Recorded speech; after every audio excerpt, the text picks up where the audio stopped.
म्हणजे काहीतरी होईल ना, असं डिझास्टर होईल ना, म्हणजे असं म्हणू नये, तितका माझा दिवस छान जातो. देशाच्या पंतप्रधानावर कॉमेंट करतोय, मला माहिती आहे हे व्हायरल होऊन त्यांच्यापर्यंत पोहोचणार आहे, याच्यासाठी थोडंसं तरी गट्स पाहिजे. की अलीकडे आपण कमेंट करायला पण घाबरतो, पॉलिटिकल कमेंट तर करतच नाही, कारण मग ट्रोलर्स येतात, बोलतात. जो सत्य आहे त्याच्यावर तुमची गरुडासारखी नजर पाहिजे. तू जेव्हा कार्टून म्हणून सुरू झालास ना, चित्रातली ताकद काय असते तुला कधी कळलं? आणि ते पंतप्रधानांनी बघितलं, ते म्हणले ते खरं असंच आहे, म्हणले हेच आहे, माकडंच आहेत म्हणले. अरे देवा. तर रात्री मला 10:30 वाजता एक मेसेज आला की thanks for the cartoon Prakash Ambedkar. लक्ष्मणच नाही तर कशाला एक्झिबिशन लावू, असं माझ्या डोक्यात येतं. इतकी चॅलेंजिंग सिच्युएशन आली आणि खरं तर मेजवानी आहे, मग या सगळ्यामध्ये हे प्रमाण कमी का व्हायला लागले कार्टूनिस्टचं?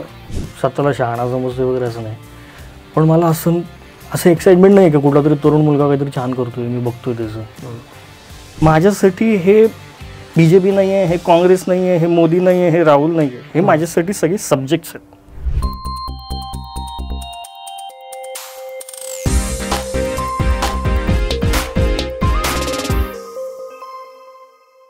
नमस्कार, मी सौमित्र बोटे, मित्र म्हणेमध्ये मी तुम्हा सगळ्यांचं स्वागत करतो. आज आपल्यासोबत आहे एक अशी आसामी की जिचं प्रोफेशन पूर्वी खूप त्या प्रोफेशनला मान होता, आजही आहे, नाही अशातला भाग नाही, पण त्या प्रोफेशनमधली माणसं हळूहळू कमी व्हायला लागलीत आणि आता शोधायला लागतात ती माणसं. मी अनेक दिवस शोधत होतो की ते प्रोफेशन मला कधी सापडेल, तो माणूस मला कधी सापडेल, आणि अखेर ती व्यक्ती सापडली आहे. ती आहे आलोक निरंतर. आलोक हा कार्टूनिस्ट आहे. जनरली पूर्वी कार्टूनिस्ट खूप असायचे, पेपरमध्ये पहिल्या पानावर कार्टून यायचं. आता अलीकडं पेपर वाचणंच दुरापास्त झालं आहे, पण त्यात एक कार्टून पहिल्या पानावर येणं हे खूप खूप दुर्मिळ गोष्ट झाली आहे. पण अशा वेळेला आलोक जवळपास 13-14 वर्ष सातत्यानं चित्र काढतो आहे, त्याच्याही आधीपासनं, पण 13 वर्ष तो सकाळमध्ये काम करतो आहे आणि कार्टूनिस्ट जे आहेत त्यांचं प्रतिनिधित्व तो करताना दिसतो आहे. तर आलोक, मी तुझं खूप स्वागत करतो. मला खात्री आहे की या पॉडकास्टमधून त्याचं वेगळं विश्व, कार्टूनिस्ट या सगळ्या समाजाकडे कशा पद्धतीने पाहतो हे आपल्याला कळेल. आणि सुरुवातीला आम्ही एक गिफ्ट देतो, ते आम्ही तुला देतो. मग आपण सुरुवात. आशमन पेबलतर्फे हा एक छोटासा दिवा, जो तुला इंटरेस्टिंग हँड पेंटिंग आहे ते, पण नंतर तू बघ, तुला आवडेल. आणि हे पुणे कॉटन कंपनीतर्फे एक छोटीशी भेट. आशमन पेबल आणि पुणे कॉटन कंपनीचे काही टी-शर्ट जर तुम्हाला हवे असतील तर त्याचे इन्स्टा पेजेस आहेत, त्या पेजेसवर जा आणि तुम्ही ऑर्डर करू शकता. तर आपण सुरुवात करूया.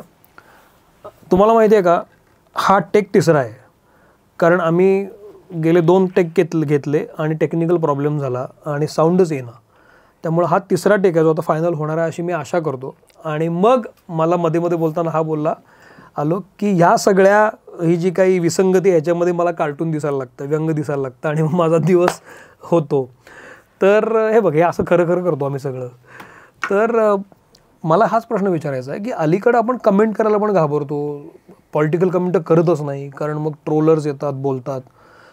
तर तू त्यातूनही व्यंग काढून करत असतो सातत्यानं काहीतरी, आणि आता प्रमाणही कमी व्हायला लागले कार्टूनिस्टचं. अशा वेळेला तू तो झेंडा घेऊन पुढे जातोयस. तुला या सगळ्या सिच्युएशन, परिस्थितीकडे तू जेव्हा पाहतोस तेव्हा कार्टूनिस्ट म्हणून तुला ते कसं दिसतं? मन स्वच्छ पाहिजे. कुठली कॉमेंट करताना तुम्ही विनोद करत असाल, स्वच्छ मनाने केलं ना, की माझा असा अनुभव आहे की दुखावलं जात नाही कोणी. बरं. रादर दॅन मी काहीतरी तुझ्याबद्दल विचार करून आलो आहे की आता मी तुझा अपमान करणार आहे, आणि मग मी काहीतरी विनोदी बोललो, ते किती पण क्वालिटी असू देत तो विनोद, पण तो तेवढा इम्पॅक्ट होत नाही. मी लहान असताना मला आहे ना एक छान वाक्य मी आचार्य यात्रेंचं वाचलं होतं की कोळ्याचं जाळं असतं बघ, ते सुंदर असतं दिसायला, पण त्याचा पर्पज काय, ते किडे पकडणं, निगेटिव्ह पर्पज आहे खूप. ते दिसतंय खूप सुंदर. आणि मधमाशाचं जे पोळं आहे ना, ते मध बनवतंय त्याच्यात, म्हणजे मध जमा करत होते. सो तुमचं साहित्य, तुम्ही जे काय करताय क्रिएशन, ते त्या मधमाशाच्या पोळ्यासारखं पाहिजे की त्याच्यातनं काहीतरी छान तयार होते, नाही तुम्ही कोणाला तरी पकडताय, कोणाला तरी पाडताय. तो पर्पज जर नसला ना तर या खूप आनंद आहे. म्हणजे तू जसं म्हटलं जातं की आपला हा तिसरा टेक आहे, आणि मला अजिबात त्या गोष्टीचं असं कुठे हे वाटत नव्हतं की अरे काहीतरी चुकतंय. उलट मजा येत होती की अरे काहीतरी होतंय वेगळं. ते जितकं म्हणजे काहीतरी होईल ना, असं डिझास्टर होईल ना, म्हणजे असं म्हणू नये, तितकं माझा दिवस छान जातो. बर, तू त्या मधाची उपमा दिलीस की नाही, पण हे मध सब्जेक्टिव्ह आहे ना. तुला तो मध वाटेल, पण मला तो मध वाटेलच असं नाही. अलीकडच्या काळामध्ये ते खूप जिगिरीचं झालंय, खूप इमोशन्स अटॅच्ड असतात, लगेच भावना दुखावतात. अशा केसमध्ये तू कसं पाहतोस? मला तू किती मनाला लावून घेशील रे. मी खूप लोकांचं हे ऐकतो की ट्रोलिंग वाढलंय, येऊन लोक कॉमेंट करतात, मग मला खूप त्रास होतो. तुम्ही का त्रास होतो मला हे कळत नाही. म्हणजे मी माझी सिंपल पद्धत सांगतो की मी नाही वाचत कॉमेंट्स, नाही वाचत. कदाचित त्याचं हे पण आहे की चांगलं कोणीतरी कॉमेंट केलं ते पण माझं कळत नाही मला कधी कधी, पण मी नाही वाचत. कधीतरी एकदा ठरवलं मी की ह्याचा मला काहीच उपयोग होत नाही. ह्याचा अर्थ असा नाही की मी प्रतिसादच घेत नाही लोकांकडनं की माझं काम आवडतंय का आवडत नाही आहे. पण जेव्हा तुम्ही एखाद्या गोष्टीचं ॲनालिसिस करता ना की हे ज्या कॉमेंट्स आहेत ह्याचा मला काहीच उपयोग नाही, मग तुम्ही त्याच्यापासून दूर जायला पाहिजे. मी गेलो आहे. मला परवा मी मंजुल बरोबर होतो, मंजुल कार्टुनिस्ट, तर तो खूप दुखावला गेला आहे सगळ्या ह्याच्यात त्या ट्रोलिंगमधनं. त्यांनी काहीतरी 20,000 लोक इंटरनेटवर ब्लॉक केले. 20,000 मोजतो आणि बापरे, नोंद ठेवतो, 20,000 लोक ब्लॉक केले. मंजुल ट्विटरवर हिट आहे एकदम. पण त्याचा इफेक्ट खूप होतो त्याला. मी त्याला पण म्हटलं की तू नको हे मनाला लावून घेऊ. कशाला लावून घेतोस? म्हणतो नाही मेरे को होता है वैसे, गुस्सा आता है. म्हटलं ठीक आहे यार, गुस्सा, पण त्याचं ना ते विनोदात भारी निघतं तो गुस्सा. त्या माणसाचं मी बघितलंय की त्याचा विनोदाचं बेसिस हा गुस्सा आहे. हो खरं, मला राग आलाय, मी आता काहीतरी करतो. आणि ती त्याची स्टाईल आहे. सेहवागची एक स्टाईल आहे, सचिनची एक स्टाईल आहे, गांगुलीची एक स्टाईल आहे, द्रविडची एक स्टाईल आहे. तशी ती त्याचा बेस अँगर आहे. माझा बेस असं असतं की ऑफिसमध्ये जाताना काहीतरी छान करायचं. बरं, माझ्यासाठी हे BJP नाही आहे, हे काँग्रेस नाही आहे, हे मोदी नाही आहे, हे राहुल नाही आहे, हे माझ्यासाठी सगळे सब्जेक्ट्स आहेत. बरं, ते सब्जेक्ट्स काय काय करतायत ना ते बघून मी चित्र काढतो. तर लोकांनी मला म्हणू देत की तू कुठल्या पक्षाचा आहेस, तू भाजपचा आहेस, तू काँग्रेसचा आहेस, तू कोणाचा, doesn't matter to me, because I know मी नाही आहे तसा. मग ते ट्रोलिंगचा पण इम्पॅक्ट होत नाही. आणि जसं तू मगाशी म्हटलंस की एक व्यंगचित्रकार म्हणून किंवा एक पत्रकार म्हणून एक जबाबदारी आहे की जो सत्य आहे त्याच्यावर तुमची गरुडासारखी नजर पाहिजे. ती सत्तेतली व्यक्ती काय करते. तर ऑब्व्हियसली जर सगळीकडे जर आत्ता BJP असेल तर माझी नजर त्यांच्यावर आहे. मी कोणाला तरी असं मी न्यूट्रल आहे हे दाखवण्यासाठी मी का करू सगळ्यांवर कामं. माझी पत्रकार व्यंगचित्रकार म्हणून जबाबदारी आहे की मी ज्याच्याकडे सत्ता आहे, ज्याच्याकडे ताकद आहे, ज्याच्याकडे निर्णय घेण्याची पावर आहे, मी त्याच्याकडे लक्ष ठेवणार. हा करतो मी कधी पण अपोजिशनवर पण संधी मिळते करायची. पण उद्या उठून काँग्रेस सत्तेत गेलं तर मी BJPवर पण नाही करणार. मला इंटरेस्ट नाही आहे, म्हणजे काय पर्सनल काहीच नाही आहे. सो हे जे हेतू आहे ना, हे बरेचसे त्या ट्रोलर्सची गँग आहे, त्याच्यातले किती खरेत किती खोटेत हे आपल्याला माहीत नसतं. अब्सर्ड दुनिया आहे सगळी. सो त्यांच्या बुद्धीच्या पलीकडच्या आहेत या गोष्टी. पण मग या अलीकडच्या काळामध्ये जसं मी तुला मगाशी बोललो की कार्टुनिस्टच कमी होत चालले, ही संख्या कमी व्हायला लागली आहे. खरं ते खूप भारी प्रोफेशन आहे, कलात्मक आहे. म्हटलं तर तुम्ही सोशली पण खूप अटॅच असायला लागतं तर तुम्हाला ते कळतं. असं असताना संख्या कमी का व्हायला लागली? अरे नाही, खूप अवघड प्रोफेशन आहे. मला अजूनही आठवतं आहे, असं मी म्हटलं की 8-9 वर्षाचं असताना, 10 वर्षाचं असताना लक्ष्मणांना मी भेटलो. तो एक वेगळा किस्सा आहे, तो नाही सांग ना. लक्ष्मणांना कसा भेटलास तू? मग तू या मुद्द्याकडे येऊच शकता. म्हणजे मी लहानपणी मी पतंग उडवायला गच्चीवर जायचो. पतंग उडवण्यात इंटरेस्ट कमी, ती आलेली पतंग पकडण्यात मला इंटरेस्ट जास्त. आणि मी त्याच्यासाठी टाकीवर चढ वगैरे, ती बिल्डिंग उंच सगळी. सो माझ्या आईला टेन्शन आलं की हे काहीतरी ह्याचं वेगळं चाललं, पडायचं वगैरे खाली, ह्याला काहीतरी बैठक काहीतरी शोधून द्या. मग नाशिकमध्ये ज्ञानेश सोनार नावाचे व्यंगचित्रकार, मोठा दिग्गज व्यंगचित्रकार, त्यांच्या वर्कशॉपमध्ये मला आईने घातलं की जा 10 दिवस तू काहीतरी काढ, बसून कर काय करायचं. नाही तू माझं आपलं ते वर्षभर फक्त पावसाळ्यापुरतं मी आत, बाकी सगळे क्रिकेट नाही तर पतंग. सो आईने ते ड्रॉइंगच्या क्लासमध्ये मला घातलं आणि मला ते जमत होतं. मग त्या वर्कशॉपचं असं असायचं की मी जे काढतोय ते तुम्ही काढ, मी तुम्हाला चेहरे काढून दाखवणार, ते तुम्ही काढ. ते मला जमायचं. आणि एक आवड लागली, यार छान आहे यार, आवडते मला. माझं वय असेल 7-8. सो वडिलांनी ते बघितलं, त्यांना एक जाणवलं की ह्याला आहे, याच्यात गती आहे. व त्यांनी पुस्तकं आणून द्यायला सुरू केली. दरम्यानच्या काळात आमच्या घरात महाराष्ट्र टाइम्स आणि टाइम्स ऑफ इंडिया असे 2 पेपर यायचे. दोन्हीमध्ये आर.के. लक्ष्मणांची मोठी चित्र. बरोबर. एक मोठं चित्र असायचं 3 कॉलम आणि एक पॉकेट कार्टून असायचं यूज एडिट. तर ते बघायचो मी, तेही काढायला लागलो, कॉपी करायला. ते ब्लॅक अँड व्हाईट असायचं, ते कॉपी करायचो. म्हटलं अरे रोज मी काढतोय, हा चित्रकार तर खूप मोठा आहे, पण ह्याच्या चित्रातला एक माणूस रोज तसाच का असतो, यांना दुसरे चेहरे येत नाहीत का काढत. तर मग वडिलांना सांगितलं अरे तो कॉमन मॅन आहे, तो सगळं बघत असतो. मग चालू ठेवलं. मग त्यांची पुस्तकं आर.के. लक्ष्मणांची मला ते पुण्याहून मुंबईहून येताना नाशिकमध्ये घेऊन यायचे. मी चाट पडायचो की केवढा या माणसाने काय काम आहे. मग ते जरी मला त्याच्यातला विषय कळायचा नाही, पण रेषा कळायच्या. वा. सो ते रेषा मी कॉपी करायचो, आणि एवढ्या कॉपी करायचो की ते खाली आर.के. लक्ष्मण लिहिलं ते पण मी कॉपी करायचो, ते कॉमा बिमा यांच्या. आणि असं असं गड्डाच्या गड्डा तयार झाला सगळा. आणि वडील माझे सांस्कृतिक कार्यक्रम करायचे नाशिकमध्ये. म्हणजे ते संस्कृती वैभव नावाची एक संस्था होती, त्याच्या अंतर्गत ते संगीताचे कार्यक्रम, कीर्तन, एका कुठल्या तरी चांगल्या व्यक्तीला पुरस्कार दरवर्षी, संस्कृती वैभव पुरस्कार असं त्याचं नाव होतं. तर वडिलांना सहज डोक्यात कल्पना आली की जर आर.के. लक्ष्मणांना दिला तर ह्याची भेट पण होईल. पण आवड ना, त्या कसं काय हो म्हणतील. पण त्यांनी एक सहज एक पत्र पाठवलं की तुम्ही याल का. आणि तो पुरस्कार असा पिंपळाचं झाड होतं नाशिकमध्ये, त्याच्या खाली एक पार होता. त्या पाराच्या समोर असं स्टेज असायचं, आणि समोर सगळे रस्त्यावर, त्या काळात सगळं पॉसिबल होतं. किती सालची गोष्ट आहे, 1995 पासून. आणि ते पत्र पाठवल्यावर लक्ष्मण हो म्हटले. टू एव्हरीबडी सरप्राईज, कोणी अपेक्षाच ठेवली नाही. हो म्हटले तर मग सगळं ते प्लॅनिंग सुरू झालं की लक्ष्मण आले तर कुठे राहतील, ताज हॉटेलमध्ये राहतील वगैरे, सगळी व्यवस्था झाली. आणि वडील मला म्हटले की आता हे सगळं तुझे काढलेस तर त्यांना दाखव, ही संधी आहे तुला. करेक्ट. असं म्हटलं दाखवतो. सगळं ते पिशवीत भरले, ते सगळं कॉपी करून ठेवलं होतं, रद्दीची रद्दी सगळी. आणि ते सगळी पिशवीत भरून ताज हॉटेलमध्ये आम्ही गेलो. आणि ते एक असं व्यक्तिमत्व होतं ना की बघितलं त्यांना की असं वाटायचं की हे जिनियस आहे, फ्लॅश अँड ब्लड. असे खूप कमी लोक असतात, पण त्या माणसाला बघितलं की जाण्याचं हे खूप हे भयंकर ज्ञानी माणूस असतं ना, तसं ते पर्सनॅलिटी होती. मी ते चित्र सगळी अशी लपून टाकले माझी, मी नाही दाखवणार. वडील मला ते थोडंसं, वडिलांचा बिझनेस होता नाशिकमध्ये, त्यामुळे त्यांचं थोडंसं एंटरप्राइझिंग स्वभाव, चल रे पुढे, ठीक आहे चल पुढे दाखव.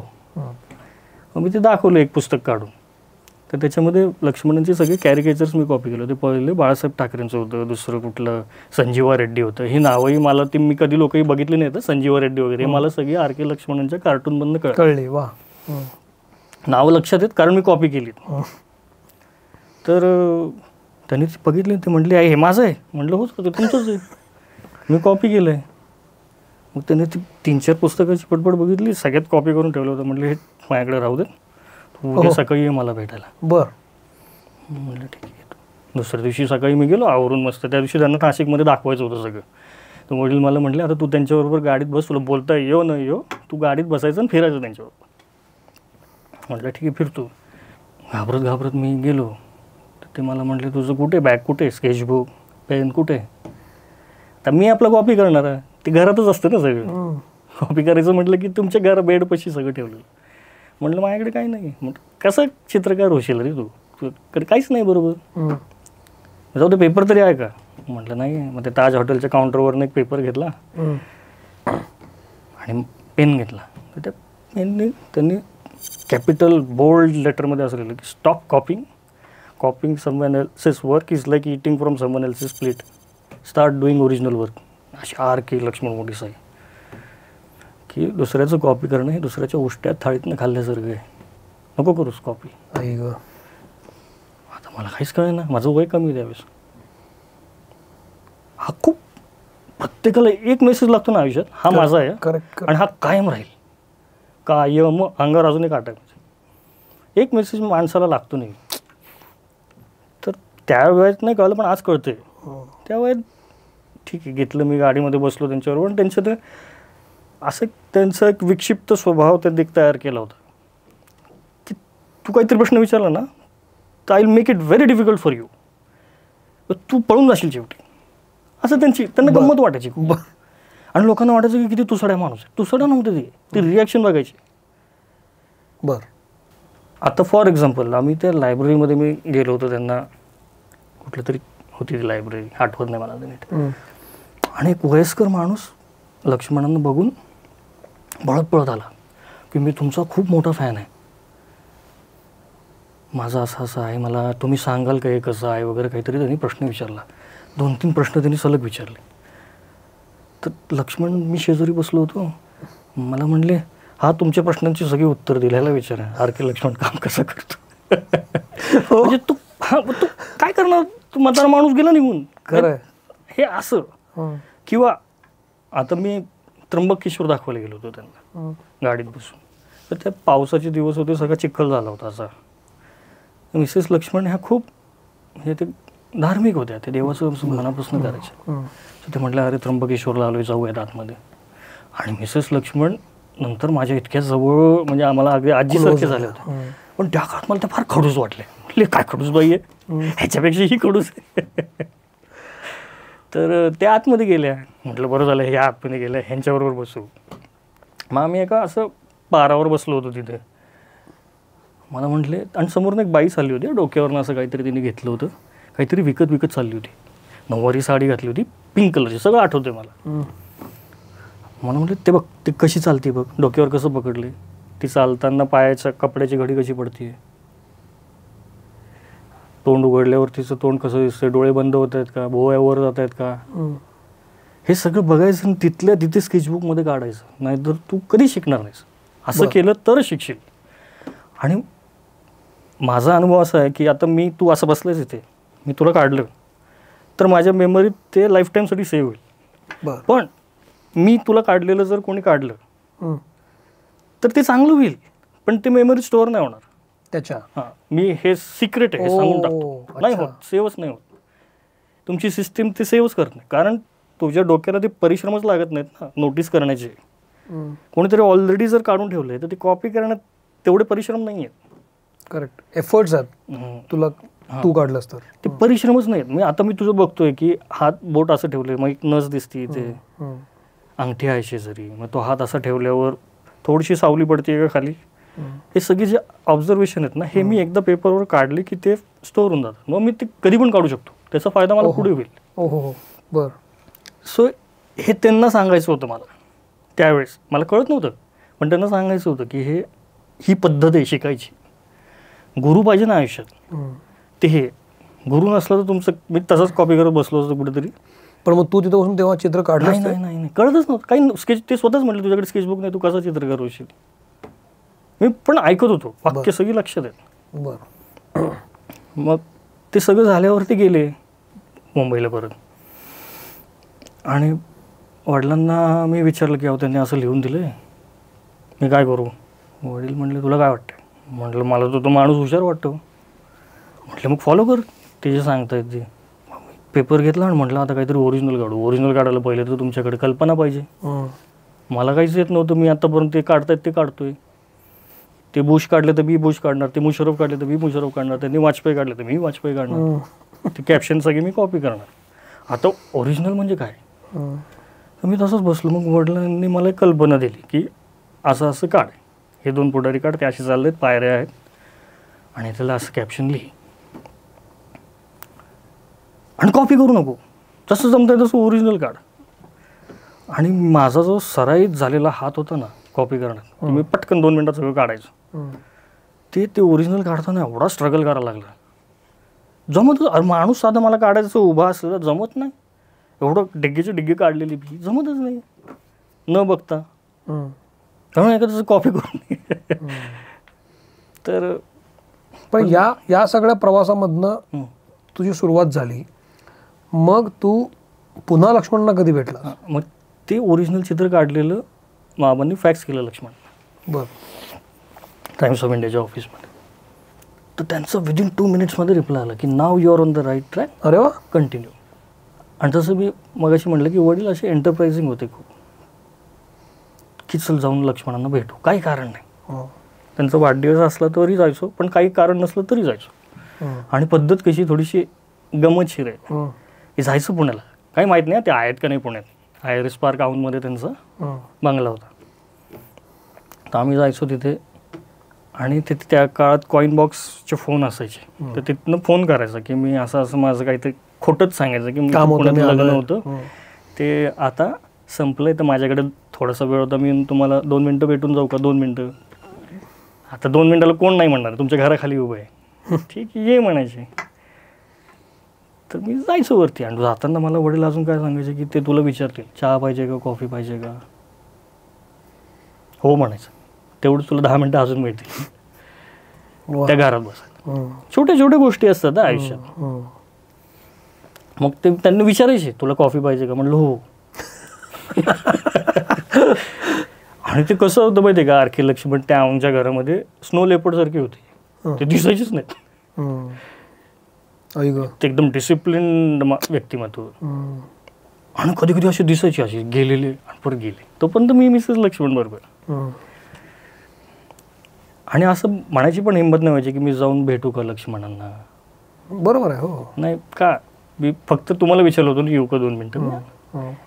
मग त्यांना कधी कधी वाटायचं की अरे, त्यांना डूडू म्हणायचे की डूडू please come out, he is come to meet you, just say hi to him and go back. मग ती यायची, हॅलो यंग मॅन वगैरे, त्यांचा आवाज होता द्यायचा, एकदम रॉयल पर्सनॅलिटी. मग त्यांना फुल द्यायचं. कधीही त्या घरात गेलं तर मी फुल घेऊन, विदाऊट फुल कधीच गेलो नाही मी शेवटच्या काळापर्यंत, 12 वर्षानंतर. तर फुल देऊन मग मी बाहेर पडायचो. आणि असं अनेक वेळा केलं आम्ही.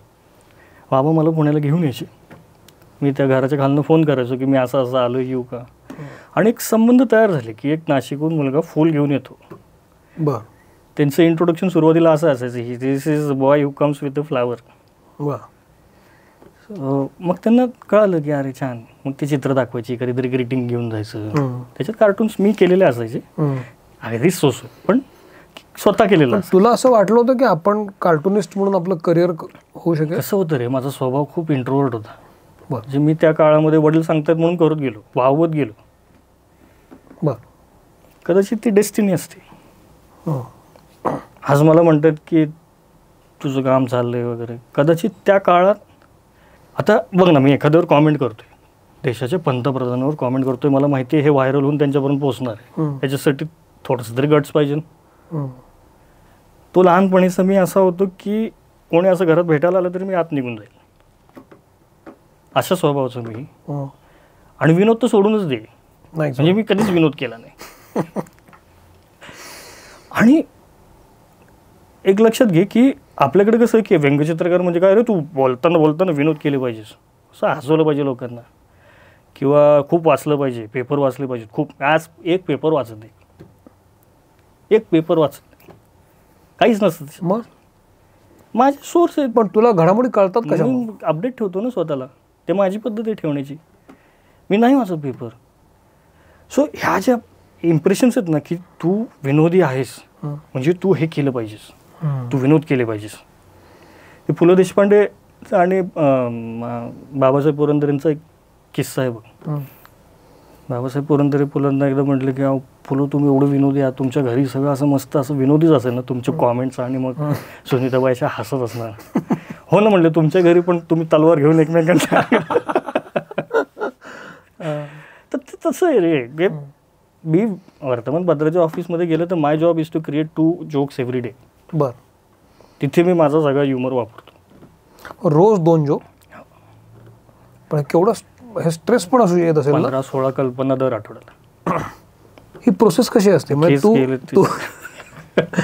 तू जेव्हा कार्टून म्हणून सुरू झालंस ना, चित्रातली ताकद काय असते तुला कधी कळलं? हा एक भारी किस्सा आहे त्याचा. आरके लक्ष्मण यांनी एक कार्टून काढलं होतं. तर त्यावेळेस मायकल शुमाकरने सचिन तेंडुलकरला एक फरारी गिफ्ट केली होती, तुला आठवत असेल तर. जुना किस्सा आहे खूप. हो माहिती आहे. हो. आणि त्यावेळेस त्या गाडीला खूप मोठा टॅक्स पडणार होता, ते गिफ्ट असून सुद्धा ते इंडिया जाणार. तर ते सचिनने रिक्वेस्ट केली की मला हे गिफ्ट मिळालं, ह्या टॅक्स वेव ऑफ करा. तर ती केस गेली कोर्टात. आणि आता सचिनला कोण नाही म्हणणार नाही, छान माणूस आहे, त्याचं करून टाका माफ. अशाच सगळं ते चाललं होतं. पण त्या दिवशी सकाळी युसेडिट कार्टून आलं. त्याच्यामध्ये एक आजोबा आहेत, त्याच्या नातवाला सांगतात की बाबा रे मोठा होऊन क्रिकेटर हो, म्हणजे टॅक्स वाचेल तुझा. ते कार्टून त्या जजनी बघितलं आणि निर्णयच फेरला, तुला भरायला लागेल टॅक्स. एका कार्टूनची ताकद. पहिला केसचा सगळा टॅक्स किती करोड असेल एका कार्टूनची किंमत. पण त्या कार्टूनमुळेच ते झालं. हो, जजनी कबूल केलं. त्या दिवशी दुसऱ्या दिवशी बातमी होती महाराष्ट्र टाइम्समध्ये की जजनी हे कार्टूनचं सांगितलं की बघा हा मेसेज जातो याच्यातनं. वा. सो ह्याच्यात बघ ना, म्हणजे मी जे मगाशी बोलत होतो की स्वच्छ मनाने, याच्यात सचिन दुखावलं जाईल का? नाही. काही कोणाचं नाव टार्गेट सचिन आहे पण दुखावलं जाईल का? नाही. त्या आजोबा मुलाला सांगतात की मोठा होऊन क्रिकेटर म्हणजे टॅक्स भरायला लागणार नाही. सचिन सुद्धा हसेल ते बघ. ही विनोद आहे, हे ते मधाची गोष्ट जी म्हणतोय ना. आता जसं तू त्या कार्टूनचा किस्सा सांगितलास की एका इम्पॅक्ट पडला, तर निर्णयावर इम्पॅक्ट पडला, तसं तू काढलेल्या कार्टूनचा काही चांगला इम्पॅक्ट किंवा काही दखलपात्र इम्पॅक्ट झालाय का, लक्षात आहे का तुझ्या? हल्ली इम्पॅक्ट म्हणजे फोनच येतात. म्हणजे काय घडलं होतं, त्याचं काय तू कार्टून काढलंस आणि मग त्याचा इम्पॅक्ट काय झाला? असं कोणा एखाद्या नेत्यावर, मोठमोठे नेते आपल्या देशात, मोठेच सगळे, थोडंसं विषयांतर करतो. मी युथ एक्सचेंज स्टुडंट म्हणून मी कॅनडाला गेलो होतो रोटरीच्या थ्रू.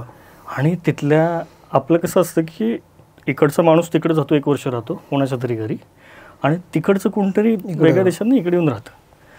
सो त्या फॅमिलीला कळालं होतं की मी राजकीय कार्टून्स करतो, मला राजकारणात इंटरेस्ट आहे. सो ते मला म्हटले सर आपण इथलं खासदाराला जाऊन भेटूयात. कुठे? त्या तिकडच्या, त्या भागातल्या कॅनडामध्ये. म्हटलं चला जाऊ, मस्त.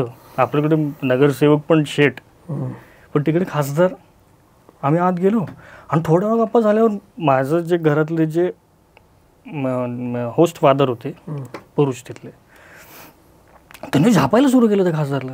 ते स्वतः शेतकरी होते की व्हॉट आर दिस पॉलिसीज, हे सगळं चुकीचं चाललंय, आमचं सगळं नुकसान होते. आणि ते बिचारा खासदार असं खाली बघून ऐकत होते. म्हणजे लोकशाही खरी, तुम्ही सेवा आहात ना. किंवा नंतर मला जेव्हा वर्ष संपत आलं तेव्हा त्यांनी मला कॅनडाच्या संसदेत घेऊन गेले, सरप्राईज. आणि संसदेत गेल्यावर मला म्हटले चल या खोलीमध्ये बस. मी तिथे जाऊन बसलो केबिनमध्ये. ते म्हणले की ही त्या खासदाराची केबिन आहे, ज्या खुर्चीवर बसलो ना ही तिची खुर्ची आहे, तू त्याच्यावर बसलायस. मग थोड्या वेळाने ती खासदार आली, ती म्हटली की चल तुला स्पीकरची ओळख करून देते. मग मी त्या कॅनडाच्या संसदेच्या स्पीकरकडे गेलो, त्यांना त्यांचं काढलेलं चित्र दाखवलं. त्यांनी छान त्याच्यावर अभिप्राय दिला, एक पत्र छान लिहून दिलं. म्हटलं आता झालं जाऊया. हां म्हटले झालं, माझी गंमत करत होते, झालं म्हटले. आणि आम्ही निघालो तिथनं, तर खाली हां तिकडे असं काहीतरी सुरू झालं. त्या काळात पॉल मार्टिन कॅनडाचे पंतप्रधान होते. ते म्हटले चला झाली अपॉइंटमेंट आपली आहे, कॅनडाचे पंतप्रधानाची अपॉइंटमेंट. गप्पा एकदम सहज. हे खरं राजकारण आहे की नाही, की मी जाऊन सहज एखाद्या देशाच्या पंतप्रधानाला भेटतोय आणि तो माणूस त्याच्यावर काढलेल्या व्यंगचित्रावर हसतोय आणि म्हणतोय की ह्याचं पण पुस्तक काढ, मी तुला अभिप्राय पुस्तकाचं प्रस्तावना लिहून देतो. ती लिहून दिली त्याने. अरे वा. मी कॅनडाच्या शाळेत असताना तिथे रोज तिथल्या नोटीस बोर्डवर कॅनडाच्या राजकारणावर चित्र काढायचो आणि ते कलेक्शन झालं होते. आणि गंमत म्हणजे मी ते संसदेत गेलो आणि तिथे ते लाईव्ह चित्र काढलं. सगळं आपल्यासारखीच संसद, दंगा चालला होता सगळं. तर मी ते चित्र काढलं की सगळे माकडे येते. अरे देवा. मला वाटलं कोणी बघणार नाही रे. मी आपलं रफ नोट्स, माकडं सगळी ते संसदेत. आणि ते पंतप्रधानांनी बघितलं, ते म्हटले ते खरं असंच आहे म्हटले, हेच आहे, माकडंच आहेत म्हटले. अरे देवा. आणि ते चित्र नंतर विकत घेतलंय का तिथल्या रोटेरियननी. कट टू तुझा प्रश्न की इथे फोन येतात की हे का काढलं, असं कसं काय काढलंस, मग ते जरा सुधार कर, टोन डाऊन, असं कसं बोलतोस. अरे काहीच बोललो नाही, बोलायला तू खूप आहे बोलण्यासारखं. पण ह्याच्यामध्ये चांगले पण उदाहरण आहेत. इथे नाव घ्यायला हरकत नाही की मी मध्यंतरी ते जागा वाटपाची सगळी चर्चा चालली होती निवडणुकीच्या आधी. तर प्रकाश आंबेडकर थोडेसे मस्त त्यांचं एक चाललं होतं स्ट्रॅटेजी, झुलवत ठेवायचं काय असेल ते त्यांच्या स्टाईलने चाललं होतं. तर मी त्यांच्यावर 4-5 चित्र काढली, त्याच्यामध्ये थोडंसं दाखवलं त्यांचं ते काय करतायत गमती, नेचर म्हणजे क्रिटिकल होते ते, क्रिटिकलच होते. आणि साधारण तसं घरी गेलं की मी फोन बाजूला ठेवतो, कारण माझी छोटी मुलगी आहे. 6-6:30 वाजता एक मला फोन आला, जो मिस झाला, आणि अननोन नंबर होता, त्यामुळे मी पण नंतर काही फोन नाही केला. तर रात्री मला 10:30 वाजता एक मेसेज आला की thanks for the cartoon Prakash Ambedkar. म्हटलं असं काय कॉमा नाही, फुलस्टॉप नाही, काहीच नाही, thanks for the cartoon Prakash Ambedkar. म्हटलं बहुतेक कोणाला तरी आवडलं हे कार्टून म्हणून हे असं लिहिलंय. त्याच्यावर फक्त लिहिलं की कोण आहे हे, ते म्हणले प्रकाश आंबेडकर. मी फोन केला, फोन केल्यावरती म्हणले की thank you for drawing me in the cartoon, critical कार्टूनवर. बरं. म्हटलं अरे छान आहे यार, असं पाहिजे ना. आणि असं होतं माहिती आहे, म्हणजे अशी उदाहरणं आहेत की आर.के. लक्ष्मण म्हणा किंवा सुधीरदार म्हणा, अबू इब्राहिम म्हणा, ही दिग्गज मंडळी म्हणा, जेव्हा काम करत होती तेव्हा त्यांना तेथे राजकारणी फोन करून म्हणायचे की मला तू माझ्यावर जे काढले ना ते आवडले, can you please send me the original copy with your autograph. अरे वा. अडवाणींकडे तर खूप आहेत, स्वतःवर टीका केलेली चित्र अडवाणींनी गोळा केले. अशी मोठी माणसं आहेत ना, खिलाडू वृत्ती. हां, बिलकुल. आता खूप कमी राहिले त्याचे. आता म्हणजे असं झालं की तू आमच्यावर काढलं म्हणजे तू त्या पक्षाचा, तुला तिकडनं पैसे मिळाले, तू त्यांच्यावर काढलं की तू या पक्षाचा. पण मग ही जी मनस्थिती बदलली, आता मनोवृत्ती बदलली, खूप चुकीचं इम्पॅक्ट तुमच्या कामावर होतच असेल. नाही, करून नाही घ्यायचं ना. मग तुझ्या बुद्धीचा काय उपयोग? तू दुसऱ्याला ब्रह्मज्ञान शिकवतोयस की कसं जायला पाहिजे. एक प्रकारचं तुम्ही संदेशच देताय ना की तुम्ही चुकलाय. एखादा राजकारणी चुकला, एखादी पॉलिसी चुकली आहे हे सांगण्याकरता तुमचा अभ्यास पडला पाहिजे. कमी उथळपणे म्हणू की तू चुकलायस, बरोबर नाही आहे ना, तसं चुकीचं आहे. करतात लोक, पण चुकीचं आहे. तुझा तेवढा अभ्यास पाहिजे, तुझं तेवढं नॉलेज पाहिजे की तू सांगशील हे चुकीचं आहे, हे बरोबर आहे. जर मी दुसऱ्याला एवढं याद नेतोय तर मला स्वतःला कळायला नको की ह्याच्याने स्वतःला अफेक्ट नाही करून घ्यायचं. पण याच्यामध्ये या संपूर्ण काळामध्ये तू जेव्हा चित्र कार्टुनिस्ट म्हणून रुजू झालास कामामध्ये, तुझे गुरु आर.के. लक्ष्मण त्यांनी तुला अनेक गोष्टी शिकवल्या आणि तू करायला लागलास. पण रुजू झाल्यानंतर अशी काही क्रिटिकल परिस्थिती, क्रुशियल परिस्थिती होती का जिथं तू त्यांच्याकडे पुन्हा गेलास की मी याचं काय करू किंवा या परिस्थितीशी कसं डील करू, असं काही आठवतं? तुला माहिती आहे, एकतर असे लोक आहेत ना, त्यांच्याकडनं असं तुला शिकायला नाही मिळणार की बस तुला मी रेषा शिकवतो. करेक्ट, नाही, शक्य नाही. त्यांचं मिअर प्रेझेन्स आहे ना, हा खूप शिकवत असतो, फक्त प्रेझेन्स. आणि माझा तर या गोष्टीवर खूप विश्वास आहे की मी जर आर.के. लक्ष्मणांच्या समोर बसलो आहे तर काहीतरी माझ्या अंगावर उडत असेल, नुसतं त्या प्रेझेन्समुळे. आणि बघायचं रे, निरीक्षण कशासाठी तुमचं की तो माणूस काय करतोय, कसं करतोय, एखाद्या गोष्टीला रिॲक्ट कसं होतोय. आणि ते अशी कौतुक करायचे नाहीत पटकन, कारण तो एवढा स्वतः मोठा माणूस. आता माझ्या कुठल्याही कामाला असं नाही झालं की वा वा छान, आणि नंतरच्या पिरियडमध्ये त्यांची वाणी गेली पॅरालिसिस स्ट्रोकमुळे. पण तरी मी जाऊन त्यांच्या घरी बसायचो आणि मला कळायला लागलं होतं की यांची तब्येत खालावत चालली. आणि ते मला असं काहीतरी केलं पाहिजे, हे आपले गुरु आहेत. सो डोक्यामध्ये असं विचारलं की एक्झिबिशन लावूयात आणि त्यांना घेऊन जाऊयात आपल्या एक्झिबिशनच्या हॉलमध्ये. इथपर्यंत संबंध कसे होते की मी येतोय तुमच्या घरी कारण तुमची बायको मला नातू म्हणते आणि तुम्ही येता जाता असे स्नो लेपर्ड सारखे मला दिसता, मी तुमच्याबरोबर बसतो. बरं, त्यांचं कसं होतं की संध्याकाळी कोणतरी घरात येणार, कोणतरी गाणं म्हणून जाणार, मग ते एन्जॉय करणार, असे त्यांचं ते गाणं ऐकताना छान एन्जॉय करायचे. सो हे मी सगळं बघायचो. पण त्या एक्झिबिशन लावताना मी काय विचार केला की मोठे चित्र असे आपले प्रिंट करूयात आणि त्यांना जाऊन दाखवूयात. मग काही चित्र मी मोठे प्रिंट्स काढले आणि त्यांच्या घरी गेलो. म्हटलं सर कसे आहेत? तू वाणी गेली होती, असं केलं त्याने. म्हटलं मी एक्झिबिशन लावतोय तर मी कराल इनॉग्रेट करतो म्हटले. दिस इज 2014 ऑक्टोबर नोव्हेंबरची गोष्ट असेल. 2015 जानेवारीमध्ये गेले, 3 महिने आधीची गोष्ट. इतकं छान वाटलं ना मला. म्हणजे मला आजही लोक म्हणतात एक्झिबिशन लावा, मला इच्छाच होत नाही. लक्ष्मणच नाही तर कशाला एक्झिबिशन लावा असं माझ्या डोक्यात येतं. अरे तर मी सगळी मेहनत करून फार सुरुवातीचे काळ होते रे. म्हणजे मी आता ते काम बघताना मला, पण मी ते सगळं काढले आणि ते लावले आणि ते 2-2.5 तास बालगंधर्वच्या गॅलरीमध्ये माझ्याबरोबर बसले होते. वा, किती छान आठवण आहे. तुमचा गुरु तुमच्याबरोबर तुमचं काम जिथे आहे तिथे येऊन बसलाय, काही लागत नाही त्याच्या पलीकडे. प्रत्येक माणसाची पर्सनॅलिटी असते. कार्टुनिस्ट म्हणजे तुम्ही कमेंटही करत असता आणि शिवाय तुमचं चित्रकला पण चांगली लागते की तो ओळखला पाहिजे तो माणूस कोण आहे, निदान एवढं तरी असलं पाहिजे. तुला कॅरिकेचर म्हणून कोणाचं चित्र काढायला आवडतं? तुला कोण माणूस छान वाटतं? हल्ली सगळे भन्नाट चेहरे. म्हणजे काय काय विशेषता सांगशील प्रत्येकाची? प्रत्येकाचं स्वतःचं आहे. माणसं कशी दिसतात तुला? नॉर्मलच दिसतात ऑफकोर्स, पण त्यांचं एखाद्या चेहऱ्याचं जर वैशिष्ट्य असेल ना तर ते मला प्रॉमिनंटली दिसतं जास्त. तेच मी विचारतो.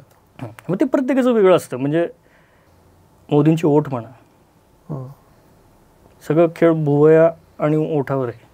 त्या जर चुकल्या, अमित शहा आमच्या भुवया, त्याच्या भुवया आहेत ना त्याच्यामध्ये तो करारीपणा आला पाहिजे. राहुल गांधी थोडंसं असं खूप फरक झाला पर्सनॅलिटी. पण सुरुवातीला असं होतं की मस्त मजा आहे बाबा, पण आता थोडंसं कळालं आहे की बाबा लोकांना आवडतं आहे आपण काय करतोय ते, त्यामुळे थोडंसं ते सिरियसनेस आला आहे. शरद पवारांचं आहे ना ते मला कधी असं बघितलं ना की असं वाटतं की एक गुगलीच पडणार आहे. म्हणजे ऑफ स्पिनला लेग स्पिनच होणार आहे, लेग स्पिनला ऑफ स्पिन होणार आहे, असं काहीतरी वेगळंच वाटतं. आणि ते चेहऱ्यावर पण दिसतं त्यांच्या की ते खूप एन्जॉय करतात. त्यांना आहे ना तू असं खूप निवडून आलं ना की कधीतरी बघ की तुम्ही जिंकले की त्यांचं चेहरा तेवढं मजा नसते. पण जेव्हा सिच्युएशन की 40 जण पळून गेले त्यांचा जो चेहरा खुलतो ना की ही एन्जॉय दॅट सिच्युएशन. हो हो. आता कॅरिकेचर कसं आहे की त्या माणसाचा आत्मा दिसला पाहिजे रादर दॅन त्याचे ओठ कसे आहेत किंवा इंदिरा गांधीचं नाक असं आहे. ते आहे, पण ते बघितल्यावर तुम्हाला काही वेळा असं वाटेल की असे नाहीत ओठ, असं नाही डोळे, असे नाहीत कान, असे नाहीत केस, पण तरी तो तोच आहे. आता मी सांगू नाही शकत असं कसं आहे, किंवा सांगू पण शकतो. मला आयपॅड देशील इथलं त्या बॅगेमध्ये. आता सगळे आयपॅडवर चित्र काढतात का? आता हे गेलं संपलं. हे दिसतंय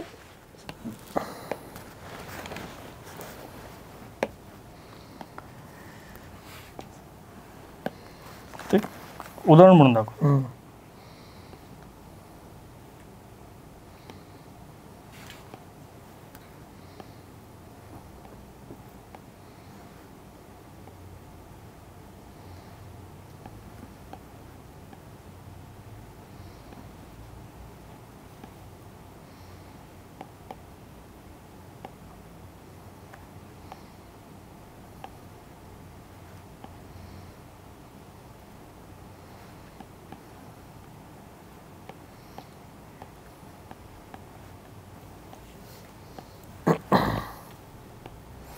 जो फोटो काढून बघ, ह्याच्यातली कुठलीच गोष्ट फोटोसारखी नाही, कुठलीच नाही. This is my impression of him. तू फोटो काढ आणि फोटोमध्ये सगळ्या गोष्टी बघ, भुवया अशात का नाही, डोळे अशात का नाहीत, पण ते पॅकेज आहे. आणि मी खात्रीपूर्वक सांगतोय. किंवा बघ अशी जसं तू म्हटलंस की आमिषांचं काय,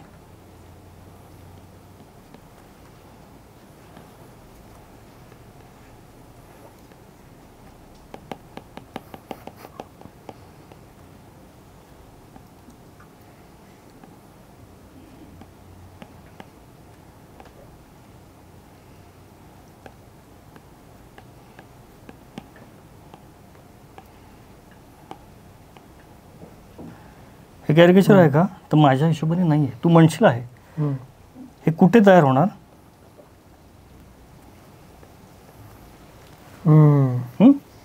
छोट्या छोट्या गोष्टी आहेत. दिस इज कॅरिकेचर. हा आत्मा आहे. हे बघ, हे काढलं तर आत्मा नाही आहे, शरीर आहे. करेक्ट. इथे आत्मा आहे. हे कळायला पाहिजे की कोणाच्या चेहऱ्यात कुठे आत्मा आहे. सो हे अनुभवाने होत जातात या गोष्टी. आता तुम्ही पण या अलीकडच्या काळामध्ये इतकी चॅलेंजिंग सिच्युएशन आली आणि खरं तर मेजवानी आहे तुमच्या कार्टुनिस्टसाठी काढणं. मग या सगळ्यामध्ये हे प्रमाण कमी का व्हायला लागलं कार्टुनिस्टचं? हे तेच येणार की 3 गोष्टी पाहिजे. चित्रकला चांगली पाहिजे, चित्रकलेच्या पुढे जाऊन व्यंगचित्रकला चांगली पाहिजे, म्हणजे एक्झॅजरेशन कळालं पाहिजे. दुसरी गोष्ट विनोद करता आला पाहिजे, की ही सगळी सिच्युएशन याच्यावर माझी कॉमेंट नाही विनोद. आणि तिसरी गोष्ट म्हणजे त्या विषयाचं ज्ञान तुम्ही गोळा केलेलं, आणि मग तुमची ॲनालायझिंग पॉवर जी विनोदातनं बाहेर येते, सार्कॅझममधनं बाहेर येते. सो हे 3-4 गोष्टी एकत्र झाल्या ना रे. आणि लक्ष्मण नेहमी म्हणायचे की हे इनबॉर्न आहे, हे नाही शिकवू शकत तुम्ही, एकूणच नाही शिकू शकत, हे पॅकेजच नाही शिकू शकत. पण याच्यामध्ये आता मगाशी बोललास तू आता सकाळसाठी काम करतोस, गेले 13 वर्ष काम करतोस, आणि चित्र काढले की लोकांचे फोन येतात. तर तुला फोन येणं वेगळं जेव्हा तू इंडिव्हिज्युअल चित्रकार असतोस, पण तू जेव्हा एखाद्या पेपरसारखा एम्प्लॉई असतोस तेव्हा येणारी जबाबदारी पुन्हा वेगळी असते, कारण तू नसतोस, तू एम्प्लॉई असतोस. तर मग हे जी कसरत आहे ही कशी सांभाळतोस? ह्याला सांगू का, एक कोणतरी तुमच्या पाठीशी पाहिजे, तुमचा संपादक तुमच्या पाठीशी पाहिजे. इन माय केस जे सकाळचे संपादक आहेत सम्राट फडणीस, ते खूप ताकदीने माझ्या पाठीशी उभे आहे की तू कर काम. असं पाहिजे की कोणतरी मी करतोय, मला माझ्या जबाबदारीचं भान आहे, मी माझ्या लक्ष्मण रेषा ओलांडणार नाही, मग त्याच्या पुढचं सगळं मी बघून घेईल, असं म्हणणारं कोणतरी पाहिजे. आणि माझ्या बाबतीत एक ॲडिशनल असं आहे की सकाळचे जे मालक आहेत अभिजित पवार सरांचं मला खूप म्हणजे असं आहे की एक तगडा माणूस सपोर्ट, सच्चाईने काम केलं तर मी तुझ्या मागे उभं राहणार. या सगळ्या इतक्या वर्षामध्ये तो तर जवळपास 15-16 वर्ष चित्र काढतोयस, त्यापेक्षा जास्त असेल कदाचित. तर या सगळ्यामध्ये कधी अप अँड डाऊन आले असतीलच की आपण जे प्रोफेशनमध्ये आहे ते काय करतोय हे किंवा कशासाठी? रोज पण होतं कदाचित, रोज होतं. म्हणजे मी आता जाईल ना ऑफिसमध्ये, माझ्या डोक्यात तो विश्वास नाही बसणार, एक कुठला तरी कोपरा 10% डोक्यातला ते काम करतोय की आज काय काढायचंय सायमल्टेनियसली. आणि हे माझ्या आयुष्याचा भाग झाला आहे की मी कुठे लग्न समारंभात असेल, कुठे पिक्चर बघत असेल, कुठे क्रिकेट खेळत असेल, निवांत पडला असेल, पण एक कोपरा काम करत असतो. सो हे 24 आवर प्रोफेशन आहे. लक्ष्मण नेहमी म्हणायचे की रोजची परीक्षा आहे ही, रोजची. आणि ते 3-4 वेळा मला म्हटले माहिती आहे, नको येऊस याच्यात, म्हटले ते, मला आठवते चांगलं, नको येऊस या क्षेत्रात, डॉक्टर हो, इंजिनियर हो, अजून काहीतरी हो, पण या क्षेत्रात येऊ नकोस, रोज परीक्षा आहे, रोज.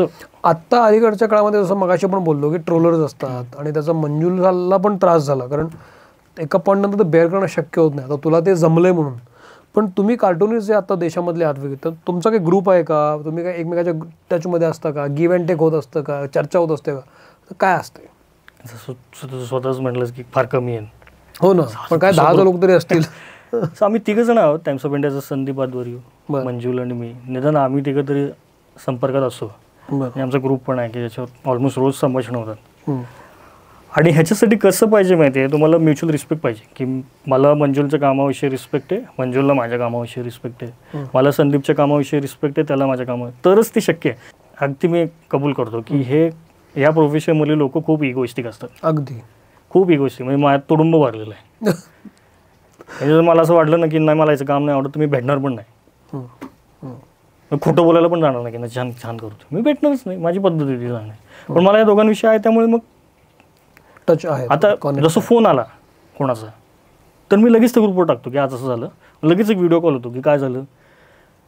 एक असाच फोन आला होता मागच्या महिन्यात, तर त्या दोघांचं असं होतं की अरे ज्यांनी फोन केला आहे ना त्याला कळालं पाहिजे की असं प्रेशर नाही टाकू शकत, उद्या आमच्या दोघांची पण कार्टून ह्याच्यावरच आहे, भले आमचा संबंध नाही आहे, आमची पण गँग आहे ना रे, तुमची एकट्याची गँग आहे काय, तुमची एकटेच, मग आम्ही पण we will hunt in pack. अरे वा, कोणाला आलं फोन तर आम्ही सगळे करणार, म्हणजे ॲटलीस्ट आम्ही 3. पण हे सॉलिड आहे, मग पाहिजे ना, तुम्ही एकटं कसं पाडणार. त्यांनी काढले आणि छापून आले. पण तो नेता राष्ट्रीय स्तरावरचा होता की राज्यातला? मोठं. या सगळ्यामध्ये पेपर वाचणं अलीकडे खूप कमी झालंय, लोक पेपर घेत नाहीत, त्यामुळे तू पेपरमध्ये चित्र काढतोस खरा, पण हे प्रमाण खूप वाचायचं कमी आलं. पण अशा वेळेला सोशल मीडिया हे फार महत्त्वाचं माध्यम तुमच्या आपल्या हातात आलेलं आहे. याचा वापर कसा करता? म्हणजे ट्रोलर हा एक भाग झाला, पण त्याची दुसरी बाजू पण आहे ना की तुम्ही त्याचा चांगला वापर पण करू शकता. नव्या जनरेशनपर्यंत जाऊ शकतं, छान करू शकतं रे. म्हणजे त्याचं किती फास्ट पोचतं. म्हणजे कधी कधी तर असं होतं की मी चित्र काढलंय, अपलोड केलं आहे, खाली वॉशरूमला जाऊन आलो आहे, डबा खाल्ला आहे आणि कोणाचा लांब लांब संबंध नाही, तो म्हणतो अरे चित्र छान आहे. हे किती फास्ट जातं ते. ही ताकद आहे ना सोशल मीडियाची. म्हणजे आर के लक्ष्मणांच्या काळात टाइम्स ऑफ इंडियाची ती एक मक्तेदारी होती की सगळ्यांच्या घरात टाइम्स ग्रुपचं एकतरी प्रोडक्ट आहे, त्यामुळे लक्ष्मण घराघरात पोहोचले. खरी गोष्ट. आता मी असं रडू पण शकतो की अरे आता तसं इम्पॅक्टच नाही राहिला, काय करू मी. पण तुम्ही बघा ना, हे आहे तुमच्याकडे. कदाचित हे वेपन लक्ष्मणकडे पण नव्हतं की एवढं फास्ट पोहोचून जाईल सप. बट ते कसं होतं की त्याची चटक लागू शकते की व्हायरल झालं माझं, मग मी आता उद्या पण मी एक व्हायरल करतो. मग तू ज्या दिवशी ते व्हायरल करायला जाशील ना डोक्यात ठेवून, नाही होत ते गेलं. हेतूच चुकीचं आहे. मग जसं ते जाळं कोळ्याचं आणि मधमाशी याच्यातला तो फरक कायम तुम्हाला पावला. म्हणून आचार्य अत्रे किती असे तुम्हाला वाचलं पाहिजे. किंवा इव्हन डेव्हिड लो, म्हणजे आर के लक्ष्मण आणि बाळासाहेब ठाकरेंचे गुरु. म्हणजे इव्हन त्या काळात जगातले सगळेच कार्टुनिस्ट असे होते की ज्यांनी डेव्हिड लोची स्टाईल कॉपी केली, स्टाईल. सो त्यांचं आत्मचरित्र मी 3 वेळा वाचलं. इतकं सुंदर आत्मचरित्र लिहिलं ना, छोट्या छोट्या गोष्टी. आणि आत्मचरित्र कुठलं चांगलं की ज्याच्यात हे कळेल की तुमच्या आयुष्यात किती एम्बॅरेसिंग घटना झाल्यात. ते खरं चांगलं आत्मचरित्र. मला एक लक्ष्मणांबद्दल काही चुकीचं बोललेलं मला अजिबात आवडत नाही, कोणी असं बोललं तर. पण एक मात्र मला असं सांगावं वाटतं की लक्ष्मण रेषाचे मराठीतलं आहे किंवा टनल ऑफ टाईम आहे, ते नाही आहे चांगलं आत्मचरित्र. कारण त्याच्यात एक हिरोईक लाईफ दिसते की देशाचा टॉप कार्टुनिस्ट किती मस्त बघा, त्यांचे स्ट्रगल, त्यांचं दुःख, त्यांना आलेलं अपयश, ते पडलेले, त्यांनी काहीतरी चुकीचं केलं, हे काहीच समजत नाही. तुझ्या आयुष्यात काय कधी झालं असं? मी 4 वर्ष फ्रीलान्स करत होतो बँगलोरमध्ये, इंडियन एक्सप्रेसमध्ये. कॉलेज ऑफ फाईन आर्ट्समध्ये मी शिकत होतो. आणि माझे चित्र सुरुवातीला बँगलोरमध्ये यायला लागले. त्याची पण एक वेगळी स्टोरी आहे. म्हणजे आता आपल्याकडे तेवढा वेळ नाही त्यामुळे मी ते सांगत नाही. पण मी ते करायला लागलो ते चित्र. आणि ते चित्र एकदा मेन संपादक जे चेन्नईमध्ये बसायचे त्यांनी बघितलं. ते म्हटले छान आहे हे, मुख्य सगळं ऑल एडिशन छापूयात. संपादकीय पानाच्या शेजारी मोठं असं छापलं. मी हवेतच गेलो. म्हणजे आता झालो आपण साऊथमध्ये सगळीकडे डोक्यात. आणि त्यावेळेस कसं होतं माहिती आहे का, आता एम्बॅरेसिंग घटना. मला बँगलोरमधल्या एका व्यक्तीने डेव्हिड लोची 10,000 व्यंगचित्र दिली होती. कृष्णन नावाची व्यक्ती 10,000 व्यंगचित्र दिली. मला एवढा मी वेळा झालो ते बघून. एवढं क्वालिटी काम मी कधीच बघितलं नव्हतं. आणि मी काय करायचो की बघायचो की हे याच्यातलं कुठलं आपल्या सिच्युएशनला लागू आहे का कल्पना. मग त्याच्यातले चेहरे बदलायचे ना, आपले चेहरे टाकायचे आणि ते काढायचे. कारण मी एवढा इन्फ्लुएन्स झालो होतो की हे खूप भारी आहे. पण नाही, सुरुवातीला लक तुमच्या बाजूने असतं, क्लिक झालं. पण नाही होत ना रे ते, कारण चिटिंग आहे ती. करेक्ट. नाही होत ते, क्लिकच नाही होत. पण हळूहळू त्या संपादकाला कळायला लागले की नाही याच्यात दम. एक सुरुवातीचं होतं. 4 वर्ष पूर्ण झाले आणि मी म्हटलं आता नोकरी करायची आपल्याला.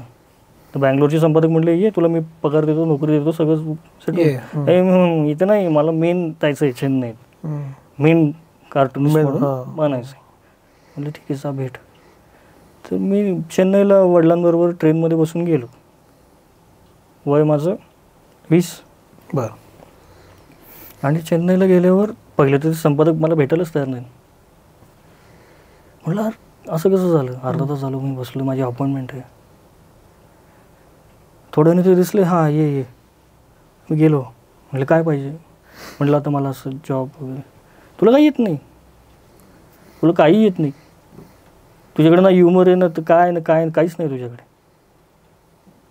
काय जॉब बी सोडून दे, विचार तू डिझाईन करता येतं पेपर, डिझायनर बन.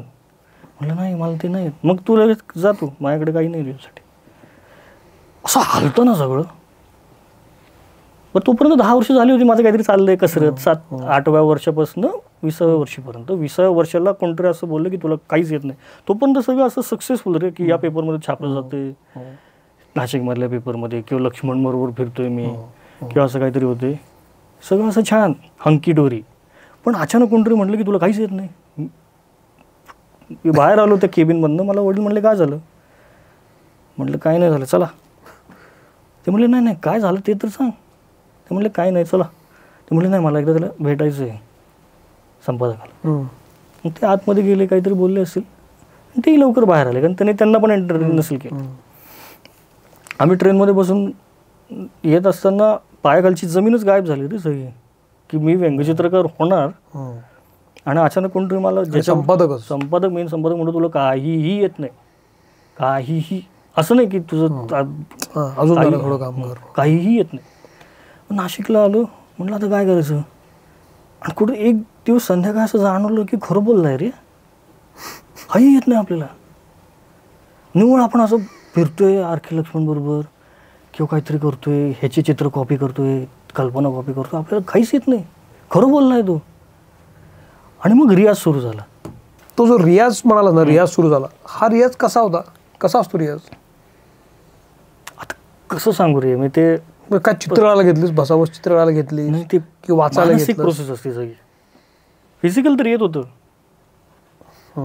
कुठेतरी मॅच्युरिटी लागत असते, काहीतरी लागतं तुम्हाला ते. आता मी शब्दात नाही सांगू शकत की ते उथळपणातनं तुम्ही खोल कुठेतरी जाता आणि तरंगायला लागतं. ही ती प्रोसेस आहे की उथळ पाण्यात फसफस फसफस आवाज करणं आणि खोल पाण्यात जाऊन तरंगायला तुम्हाला येणं डिवाईन लेवलवर.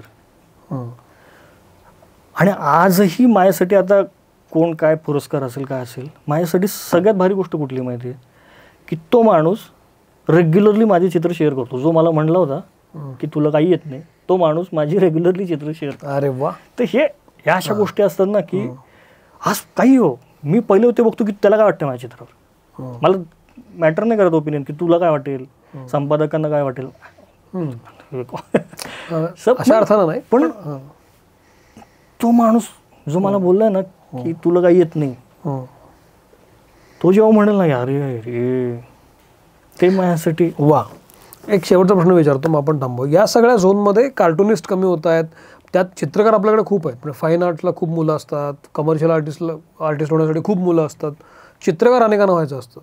पण कार्टुनिस्टमध्ये पुन्हा फरक आहे की कॅरिकेचर काढणं वेगळं, तुम्ही फक्त कॅरिकेचर काढू शकता, आणि कार्टुनिस्ट म्हणजे तुम्ही व्यंगचित्र काढून कमेंट पण पास करता. तर अशा मुलांना ज्यांना व्हायचं असेल कदाचित, तर त्यांना स्कोप आहे असं वाटतं तुला आज? माझ्याकडे, मी गंमत करत नाही, 1 डझनच्या वर अशी तरुण मुलं येऊन गेले की आम्ही काय करू. आणि त्यांना ऑनेस्टली माझा असा असतो की तुला दुसरं काही येतं का, बॅकअप ठेव. आणि हे असं करता नाही म्हणत की तू येऊ नकोस ह्याच्यात, कारण मला तुला नको बघायचं नाही, मला जेन्युइनली तुझी काळजी आहे की तू कसं सर्व्हाइव्ह करशील. एक तर या प्रोफेशनमध्ये तुम्ही खूप लवकर आलं पाहिजे की त्या फेल्युअरसाठी पण तुमच्याकडे तेवढा टाईम पाहिजे. माझ्या केसमध्ये लकीली मी 8, 9, 10 वर्षाचा असताना मी सुरू केलं सगळं. सो 20व्या वर्षी जे आलेलं मोठं फेल्युअर आहे त्याच्याने माझी फॅमिली लाईफ अफेक्ट नाही झाली. फेल्युअर म्हणण्यापेक्षा खटका. सो जर तुम्ही 20व्या वर्षी सुरू केलं, 30-32व्या वर्षी जर तुम्हाला कोणी म्हटलं की तुला काही येत नाही, मग त्याच्या पुढे तुझा रियाज सुरू झाला, 40व्या वर्षी तुझी फॅमिली लटकून राहील तुझ्या. पण मग याचा दुसरा मुद्दा असा आहे की हळूहळू हे व्यंगचित्र काढणे हे हळूहळू कमी करून ते नष्टच होईल कदाचित. भीती वाटत नाही तुला? सॅड आहे ते खूप. पण होईल असं, कमी होईल पाहिजे, व्हायला नाही पाहिजे रे. पण असं कोणी असं बघून नाही रे वाटत. त्यासाठी काय एफर्ट्स घेतले पाहिजेत की हे नष्ट होऊ नये म्हणून? एफर्ट्स काय घ्यायला पाहिजेत का? पेपरने घेतले पाहिजेत, सरकारने घेतले पाहिजेत का, किंवा शिक्षण संस्थांनी एफर्ट्स घेतलेत पाहिजेत का? देवानेच एफर्ट्स घेतले. चांगलं आहे. आणि याच्यावर व्यंगचित्र काढत आहे. ह्या इनबॉर्न गोष्टी आहेत रे. म्हणजे मला असं आत्ता खूप सॅडली, म्हणजे मी असं खूप स्वतःला शहाणा समजतोय वगैरे असं नाही, पण मला असं एक्साइटमेंट नाही का कुठला तरी तरुण मुलगा काहीतरी छान करतोय, मी बघतोय त्याचं देशभरात. सोशल मीडिया आहे रे. आणि असं नाही की मी बघत नाहीये, मी शोधायचा प्रयत्न करत असतो. वंजुलचं काम आवर्जून बघतो, संदीपचं काम आवर्जून बघतो, कारण आवडतं, मी फॉलो करतो.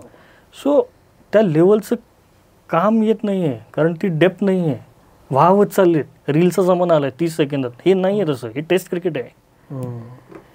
हे टेस्ट क्रिकेट आहे. ह्याच्यामध्ये तुम्हाला ते ते राहुल द्रविड टाईप मेंटॅलिटी. पण मला उलटं वाटतं, कार्टून काढणं हे रीलपेक्षा कमी वेळात होतं रे. 10 सेकंद पण लागत नाहीत बघायला. एका झटक्यात कळतं काय म्हणजे किती फास्ट आहे नाही का. त्याची प्रोसेस लांब असेल, मोठी असेल, पण इम्पॅक्ट किती वेळात आहे. म्हणजे तसं रील करायला 1.5 दिवस लागतो, पण तू 10 सेकंदात बघतोस. तसं तुझं कार्टून तर 2 सेकंदात बघून होतं. म्हणजे हे खरं तर त्यापेक्षाही इम्पॅक्टफुल आहे खरं तर. आणि ते कसं माहिती आहे, 2 सेकंदात तो इम्पॅक्ट झाला पाहिजे, नाही तर इट्स अ फेल्युअर. राईट. अरे मग ते वाचत बसलाय, खूप मोठं कॅप्शन लिहिलंय, मग सिच्युएशन काय असेल, काहीतरी वेगळंच दिसतंय. तेवढा वाचक व्यंगचित्राला वेळ देत नाही. लेखाला देईल, व्यंगचित्राला नाही देत. व्यंगचित्र हे फार तर फार तुम्हाला 5 सेकंद देते इम्पॅक्ट घडवायला. करेक्ट. त्याच्यात ते व्हिज्युअल्स पाहिजेत, एक्सप्रेशन्स पाहिजे, सिच्युएशन पाहिजे, ग्राफिक्स पाहिजेत, कलर्स पाहिजेत, व्हॉट नॉट, सगळं पाहिजे ते 5 सेकंदात. पण ते करायला मला लागत आहेत 6 तास. आणि मला 6 तास लागत आहेत. पण याच्यामध्ये डेव्हिड लो सारखे जे माणसं आहेत त्यांना 3-3 दिवस लागायचे एक चित्र काढायला. 3 दिवस. हा तोच डेव्हिड लो ज्याला हिटलरने डेथ लिस्टवर टाकलं होतं की ह्याला जिवंत पकडून मारा, मग पकडा.